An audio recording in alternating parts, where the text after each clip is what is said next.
Let's run through some practice problems for solving some resistive circuits. Here again are the equations that we need to remember involving voltage, current, resistance, and power. Remember that if you know the first two, V equals IR and P equals IV, you can get to all the others.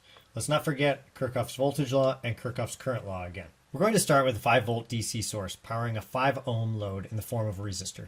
DC in volts DC stands for direct current, as a steady amount of voltage pressure. What we want to figure out is how much current is in the system, and take a look at also how much power is being delivered by the source and absorbed by the load. We'll take a look at the power in the next lesson. From Kirchhoff, we know that the voltages around a loop must add to zero. That means that we should show a voltage across the resistor. We can put the plus or minus in either direction, top or bottom, but we'll pick this orientation for now. If we pick an orientation that gives us a negative voltage, that only means that we need to flip the plus and minus around.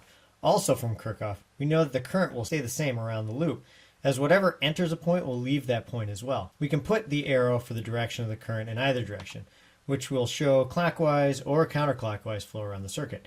Picking the direction is not important because whatever direction is picked will fix itself with the current being either positive or negative. If it is positive, the current is going with the arrow. If it's negative, the current is flowing in the reverse of the arrow. Either way, the quantity or magnitude of the current will not change. Whatever we choose for voltage and current directions, we need to ensure that we label and understand the orientations. This will be important as we figure out the values. First, let's answer the question of how much current is being supplied by the 5-volt DC source to the 5-ohm load.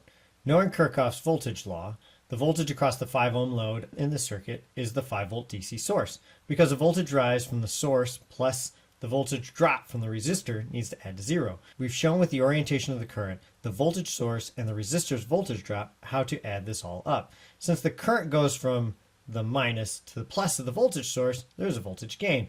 Also, since the current goes from the plus to the minus of the resistor, there's a voltage drop. A great way to think about these pluses and minuses is with elevation.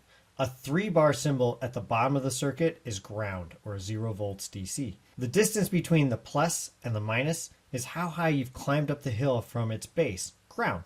If you go from plus to minus, you've gone from some height down. In this example, the bottom line is ground, or 0 volts. We climbed from the base at ground up to 5 volts DC through the source, from minus to plus. We needed to come back down to get back to the base at ground, and we did that through the resistor from where we were at 5 volts DC.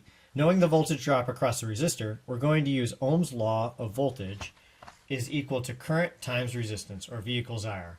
We know that V sub R is 5 volts DC, and R is 5 ohms. Solving for I, we get 5 volts divided by 5 ohms is 1 amp. So now we know that the resistor is passing 1 amp at 5 volts DC, and the voltage source is delivering the same amount due to Kirchhoff's current law. As energy is dependent on time, what if we didn't know the voltage? Could we solve for it if we knew the load resistance and current in the system? The answer is yes. The voltage drop across the resistor, V sub R, is equal to the current through the resistor, times the resistance of the resistor. Since the voltage along any point or line between the circuit elements is the same, then both the bottom of the resistor and the voltage source are at ground, or 0 volts, and the top line is at V sub R, above this, or just V sub R. That means that the voltage source is also at V sub R, which is at 5 volts DC.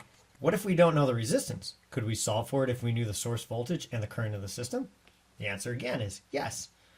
Once again, we know that the voltage source is delivering its full might to the load, which in this case is the resistor. So the voltage drop across it, V sub R, is going to be the same as the voltage source. Using Ohm's law and knowing the current and voltage drop, we can now solve for the resistance. Let's recap what we've learned. Here again are the equations we need to remember involving voltage, current, resistance, and power. Remember that if you know the first two, V equals IR and P equals IV, you can get to all the others. Let's not forget Kirchhoff's voltage law, which says that all of the voltages around a loop are equal to 0, and Kirchhoff's current law, which says that all of the current leaving or entering a point or a node or a line are equal to 0 as well.